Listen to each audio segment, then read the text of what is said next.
Hello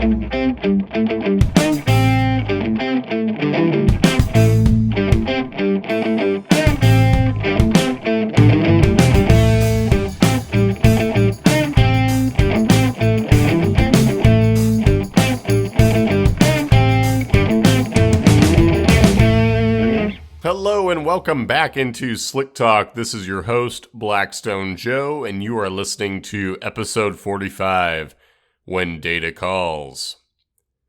Yes, it's going to involve data and phone calls specifically from the offices of Blackstone Laboratories. I want to break down why you may be getting a call from us and why that might make a huge difference in your report, the findings, the meaning of the data, whether that points to a problem or not, and why it's important to, if you ever see the number 260-744-2380 pop up on your caller ID, why you should, if you can, answer that call.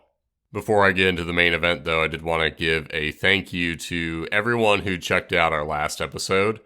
We had a great response to One for the Books, where we broke down the 10 mostly engines, but there is one notable wild card in there. Most sampled models that we've seen in the building. And I got to do a lot of fact-finding myself and just digging up those numbers and finding out for sure what the answers were to that top 10. That was fun because I had my suspicions, but there were still plenty of surprises. So thanks again for everyone who checked that out. We even had a couple listeners post reviews. I have sent some swag your way. Thank you very much for taking the time. We do have quite a few listeners at this point. I feel obligated to ask how you all are doing. I hope you're doing well, especially while you're listening to this show. If you're not doing well, then I hope this show provides a little distraction from that. To be perfectly honest, your host could be doing a little bit better. I'm going to indulge myself just a little bit. I hope you all find this, If you don't have this problem, then you can at least say, hey, I'm not dealing with that today. So I woke up one morning. It was a beautiful day. I walked outside to my car. I'm getting on my way to work. And for those that don't know, I drive a Chevy Blazer. Right now I have a Blazer. If you know me, I tend to change vehicles every couple of years. That's just because I like the word new. And I do like to try different things. I like to, at this point I've had a coupe, I've had a full-size pickup, I've had an SUV. I want to try a little bit of everything so I can find out for sure, without a doubt, what I like the most. So I walk out to my car. It's a new Blazer. It is technically the color, this is something that I find kind of funny.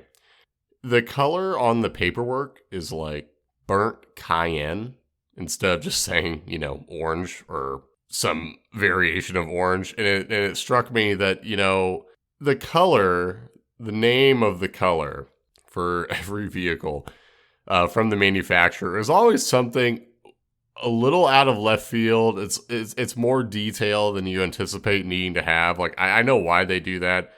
There's so many different shades and you need to separate them somehow, but some of the names are still funny. My Silverado was a deep ocean blue, and it wouldn't surprise me if say I would have gotten a red one. It was romantic roadside red or something along those lines. I just find the color names to be interesting is all. So I walked out to get in my car on my way to work, had a great day at the office. I left the office, I worked out, we had dinner at my in-laws. That went really well. Anyone who's married knows that every successful dinner with your in-laws is just a good thing. You need to build up that equity. And if the good times are rolling, you want to keep them rolling. If you're on a bad streak, then you can fix it, maybe, with a good dinner. So that goes well. I'm leaving my in-laws. I'm about to wrap up the day on a high note. And then I see on the passenger side something I wouldn't have noticed when walking out on my way to work, because I get it on the driver's side, obviously. I come around the passenger side, open the door for my wife. Yes, that's because I'm a gentleman. Put that aside. So I open the door, and I see on the right side of the hood A bullet hole. Literally a bullet hole. I knew it right away. Like, there's no mistaking this. So I look at that, and I was kind of numb instantly, to be honest with you. I had no emotions because I knew one thing right away. It doesn't matter who did it.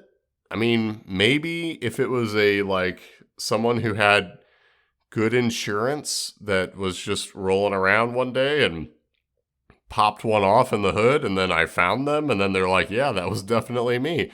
Here's my insurance. Just let my agent know.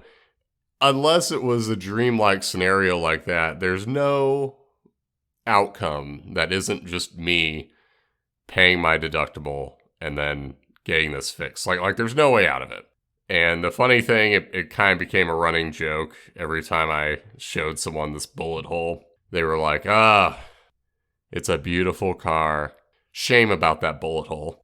And yeah, it is a shame. And I can laugh about it because thankfully that bullet did not go clean through the hood.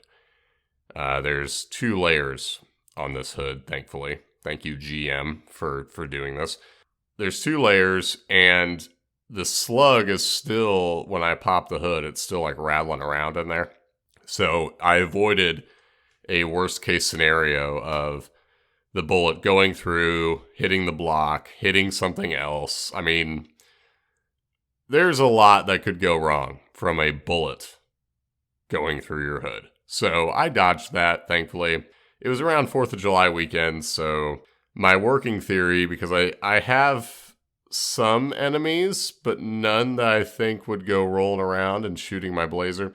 I think someone just fired a gun straight in the air, and then, what goes up comes down, and thankfully it just happened to hit the hood and not anything else, and didn't go through the hood. So when I say I could be doing better, I'm mainly referring to having a bullet in my blazer, but it is a bullet blazer now. It has character, and that's cool. So who knows? I'll get fixed at some point, mainly when I feel like coughing up the money, but for now, we roll just with a little more street cred.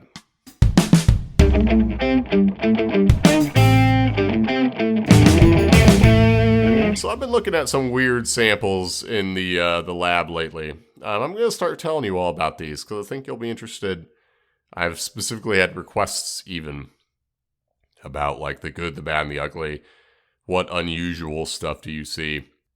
So I'm going to indulge that interest a little bit. And it's, when I have easy examples, I have no issue bringing them up. So yesterday I was looking at, I believe it was a pre-buy sample. It was a transmission from a yacht, or might have just been a less expensive boat. I'll be honest, I don't have it right in front of me, but I do have in my memory something that I won't soon forget. So sometimes we find metal in oil, visible metal. Ideally not, but sometimes we do. And in this case, there wasn't just the flake or sliver.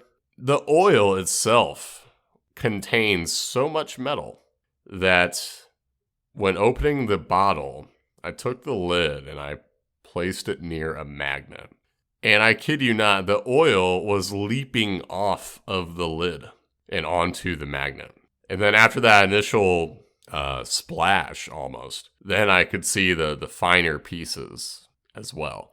And just to draw a connection between the visual appearance and the data, in the data, the spectral results, there was 2,100 parts per million of iron. So that explains the magnetic nature of the sample. But when people talk about, is there a problem? Sometimes they just want to know what amount of metal signals a problem. And truth be told, that answer is evasive in terms of giving you a one-size-fits-all, this amount of metal is a problem. It really depends on the system, how much metal it can handle.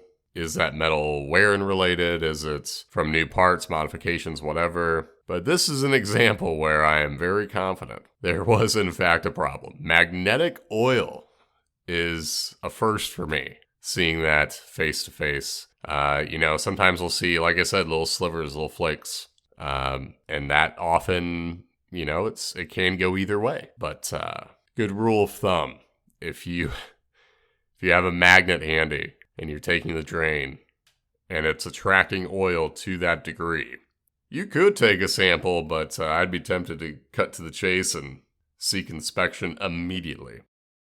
All right, time to talk a little bit about phone calls. A phone call can make all the difference. Now, there are clerical reasons why we might call you. So the reason I want to talk about these is I want to give some context to you all, and I also want to encourage you to not feel any type of way right off the bat. If you ever see us call you, you're a customer and you've sent a sample. Basically, I want to alleviate certain assumptions. Often when I call and I say I'm from Blackstone and I'm looking at a sample of yours, the customer's tone and reaction can sometimes be, oh no, like I'm calling with like a diagnosis or, discussing a terminal disease or something. And I don't want that to be the first assumption. When we call, there might well be something that looks tragic, but there's one primary reason I, as an analyst, tend to pick up the phone, because, of course, you can get calls from, folks that are trying to sort out your billing. Maybe you have a credit card, the expiration date's wrong, or we need to find out who's paying for it. Is this your sample? Is it your uncle's? Did you give your slip to your friend? We might call to sort out the clerical details, but for me as an analyst, often when I pick up the phone and I call, it's because I want to get a little more information before making any hard and fast calls. Now, obviously, if I'm looking at a sample with magnetic oil that's leaping off the lid, then I'm probably going to cut to the chase because there's not any good explanation for that amount of metal. But there's a situation the other day that spurred the need for this topic, because it's just such a great example of why I pick up the phone, the value of it, and the difference it makes in the report. So to make this a little bit easier, to give you a direct illustration, this was a situation. I was looking at an aircraft sample. This was a recently purchased aircraft, and it was the first sample since this new owner took over.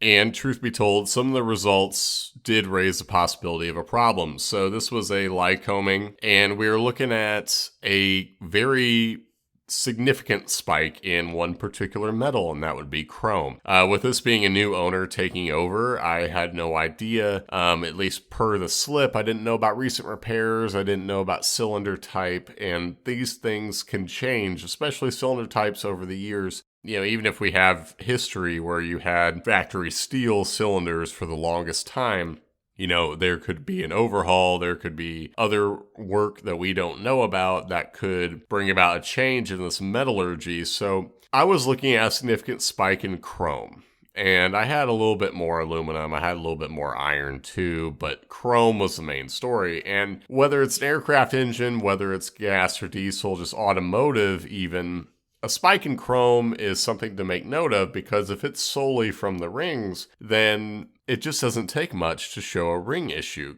The rings just don't make a lot of metal normally. That's why, like in most automotive engines, you'll see an average chrome level be like 1 part per million. And this was a spike, maybe I think close to even 100 parts per million. And from my standpoint, we're just not doing our job if we don't try and make sure we have all of the information handy, that we know, has anything took place recently that we need to know about, repairs, new parts, are the cylinders factory steel or not, are they a different metal entirely, in which case chrome would still warrant concern. So I made a phone call and I ended up being put through to voicemail. I write up the report to the best of my ability. And fortunately, the customer got back to me. I think it was, right at the buzzer. It was like close to 5 o'clock and we were about to send out our reports. And I had to, in the absence of any additional info, strike a more cautionary tone just to cover the bases. I can't afford to say, well, this isn't really a problem, because I'm not entirely, I can't just let something off the hook. I have to acknowledge the possibility of a problem and hope that I come by more info. But fortunately, the customer had just that. They were able to call and let me know that they had just added all chrome cylinders. And taking this information into account, I think the engine had also been doing some sitting, opening the door for corrosion. So from that phone call, me just leaving a voicemail and then having the customer reach back out to me, I was able to gain info that made the difference, that took this from, well, we have to acknowledge the possibility of a serious problem, test compressions just to be safe. You might even want to look at the cylinder walls with a borescope, etc. Going from that to, well, taking this wear-in situation into account, we're first going to look for the progress that we should find from wear-in washing out, and being able to assign more definite sources for these elements and knowing where to go from there, knowing what to expect from a wear-in situation versus having to proceed with a more cautionary plan of action. It just made all the difference. So we want to call either A, to look into clerical details. We want to find out if there's anything we're missing. Maybe you send in a blank slip, maybe we don't know who's paying for a sample, whatever. But from the analyst perspective, it really is invaluable to have that opportunity to reach out and ask what else might be going on. And of course, for the sector of folks who do get phone calls where we just have to express our concern right off the bat, it's not our favorite thing to do, but we like to give you that preview ahead of the comment. And also, it lets you know we care about what's going on with these engines. We care about passing the useful info along as quickly as possible. So yes, for the folks that do get the more worrisome phone calls, the ones where we have to raise awareness of a problem right off the bat, that is part of it too. But when you get a phone call from us, don't anticipate that it's always going to be bad news. And of course, if you ask us to call just because you want explanation or you want to have an analyst walk through the report, we'll do that too. But when you see our number pop up, there's a lot of possible explanations for that. And I just wanted to walk you through one where it can simply be an analyst that is trying to have all the facts on their side to give you the very best evaluation. So yeah, when we call, it's because we do need something. Whether that be more information, it is not a auto disqualification for a good report. Nothing like that. And of course, I would view this as something else that sets us apart from other labs. We actually take the time to understand what the implications of these results could be. This could mean that the owner is going to have to look into expensive repairs. This could mean that they might have a serious problem that needs addressed. So because of that, we'll want to reach out. Whereas a lab that might just send you a very vanilla presentation of numbers with a comment box that says something like metals, high, caution. That's not our goal. We want to take the next step, and we want to make sure that we have an open line of communication, something easy for you to access. And of course, you're always welcome to pick up the phone yourself and speak to the analyst who wrote the report, or just ask any questions that you might have that weren't covered. That line is open for you, and we encourage you to take advantage of it whenever you need to. So this is Blackstone Joe signing off.